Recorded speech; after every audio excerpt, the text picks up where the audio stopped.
Livro Mantras de Vida, de Loester, psicografado por João Nunes Maia.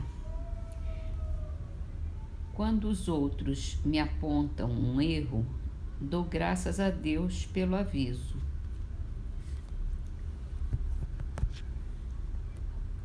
No Livro dos Espíritos, a questão 630 pergunta: como se pode distinguir o bem do mal? O bem é tudo que é conforme a lei de Deus, o mal tudo que é contrário. Assim, fazer o bem é proceder de acordo com a lei de Deus, fazer o mal é infringi-la.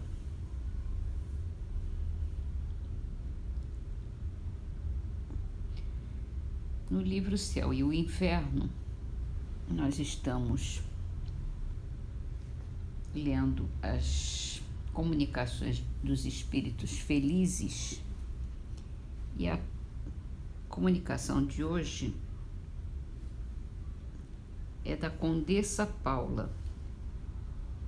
Era uma mulher jovem, bela, rica, de nascimento ilustre, de acordo com o mundo, e ademais um modelo consumado de todas as qualidades do coração e do espírito. Morreu com 36 anos em 1851. Era uma dessas pessoas cuja oração fúnebre se resume a estas palavras em todas as bocas: por que Deus retira tão cedo tais pessoas da face da terra?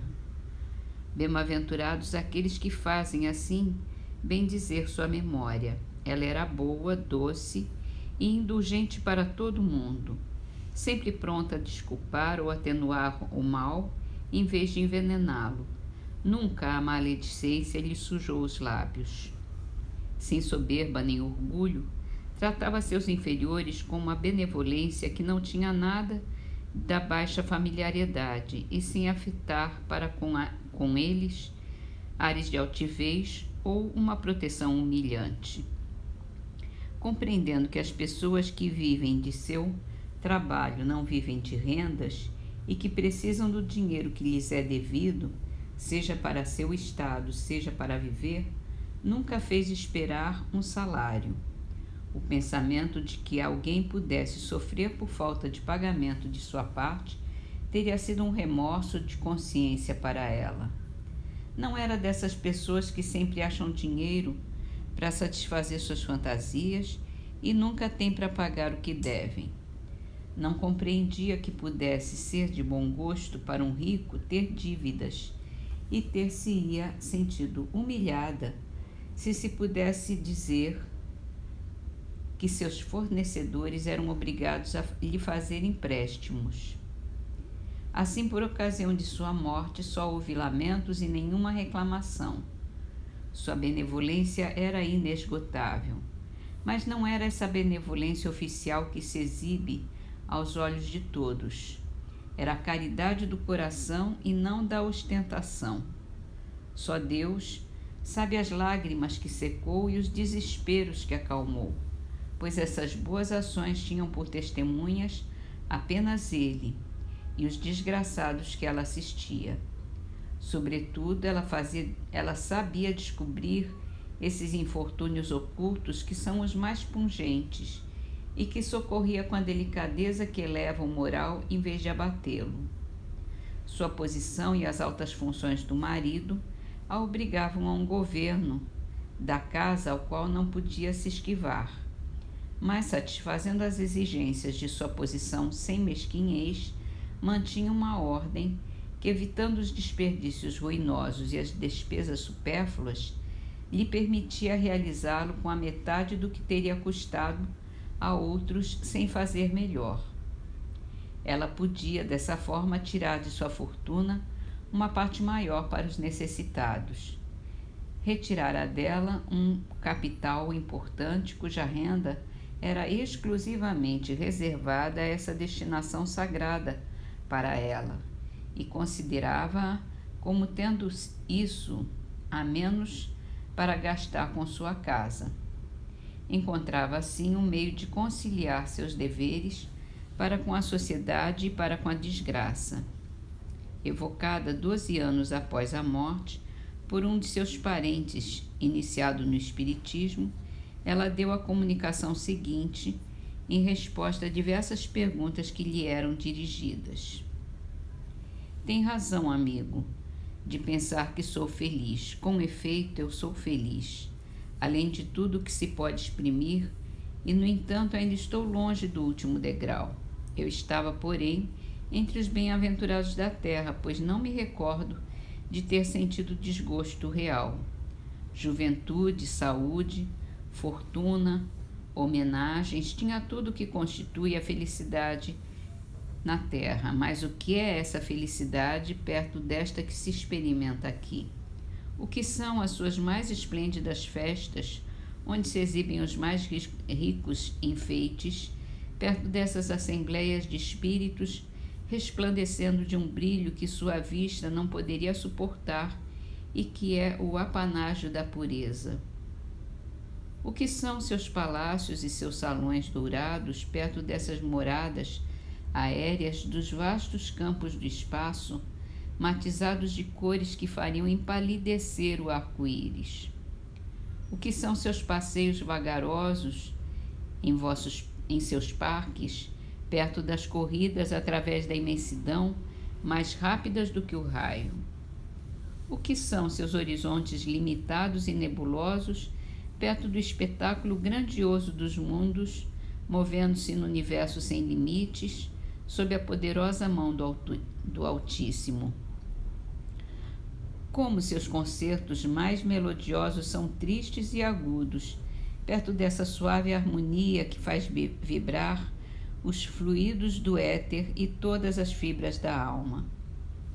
Como suas maiores alegrias são tristes e insípidas, perto da inefável sensação de felicidade que penetra incessantemente todo o nosso ser como um eflúvio benfazejo, sem nenhuma inquietação, nenhuma apreensão, nenhum sofrimento. Aqui tudo respira amor, confiança, sinceridade. Por toda parte, corações afetuosos, em toda parte, amigos, em parte alguma, invejosos e ciumentos. Tal é o mundo onde estou, meu amigo, e ao qual chegarás infalivelmente seguindo o reto caminho. Porém, aborreceria logo uma felicidade uniforme. Não acredite que a nossa seja isenta de peripécias. Não é nem um concerto perpétuo, nem uma festa sem fim, nem uma beata contemplação durante a eternidade. Não é o movimento, a vida, a atividade. Não, é o movimento, a vida, a atividade. As ocupações, embora isentas de fadigas, trazem uma incessante variedade de aspectos e de emoções pelos 1000 incidentes aqui espalhados.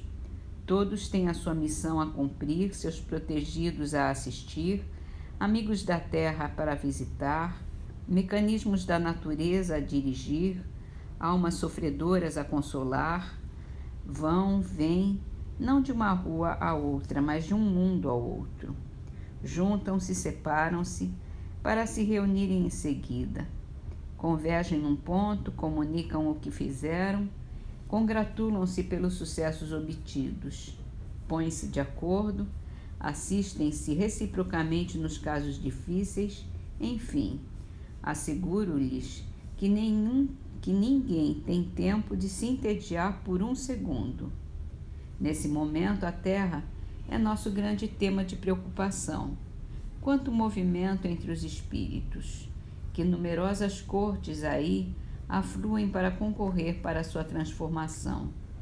Dir-se-ia uma nuvem de trabalhadores ocupados a desbravar uma floresta, sob a condução de chefes experientes. Uns abatem as velhas árvores com o machado, arrancam as profundas raízes, preparando outros o terreno, lavrando e semeando estes, edificando aqueles a nova cidade sobre as ruínas carcomidas do velho mundo. Enquanto isso, os chefes se reúnem, deliberam e enviam mensageiros para dar ordens em todas as direções.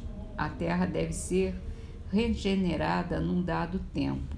É preciso que os desígnios da providência se cumpram. É por isso que todos põem mãos à obra. Não acredite que eu seja simples espectadora desse grande trabalho. Teria vergonha de ficar inativa quando todo mundo se ocupa. Uma importante missão me é confiada e esforço-me para cumpri-la o melhor possível. Não foi sem lutas que cheguei ao lugar que ocupo na vida espiritual. Creia que minha última existência, por mais meritória que lhe pareça, não teria bastado para isso. Durante várias existências, passei pelas provas do trabalho e da miséria que escolhera voluntariamente para fortalecer e purificar minha alma. Tive a felicidade de sair delas vitoriosa, mas restava uma a suportar, a mais perigosa de todas, a da fortuna e do bem-estar material, de um bem-estar sem nenhuma amargura. Ali residia o perigo. Antes de tentá-la, quis sentir-me suficientemente forte para não sucumbir. Deus levou em conta minhas boas intenções e concedeu-me a graça de me apoiar. Muitos outros espíritos, seduzidos pelas aparências, apressam-se a escolhê-la. Fracos demais, infelizmente, para enfrentar o perigo, as seduções triunfam de sua inexperiência. Trabalhadores, estive nas suas fileiras. Eu, a nobre dama, como vocês, ganhei meu pão com o suor do meu rosto. Aguentei privações, sofri intempéries, e foi o que desenvolveu as forças viris da minha alma. Sem isso, eu teria provavelmente fracassado na minha última prova, o que me teria feito recuar para bem longe. Como eu, terá também, por sua vez, a prova da fortuna. Mas não se apresse em pedi-la demasiado cedo. E esses que são ricos tenham sempre presente o pensamento de que a verdadeira fortuna, a fortuna imperecível, não está na terra, e compreendam a que custo pode merecer os benefícios do Onipotente.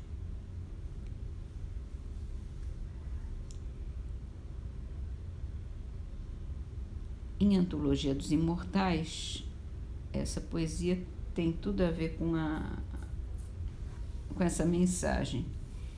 Se chama O Usurário, é de Silva Ramos. Rico vivia a sós, desde longínqua data, afagava o metal resplandecente e louro, nem um pão a ninguém, somente ouro e mais ouro, entre pedras, faiscando e baixelas de prata. Conservava o vintém com a devoção de um mouro. Surge, porém, a dor que o despreza e maltrata, e depois vem a morte, erguendo a foice ingrata, que o lança em desespero a fundo sorvedouro. Sem o corpo de carne, que é um louco que esbraveja, quer governar ainda a migalha e a bandeja, enjaulado na sombra, excita-se e reage.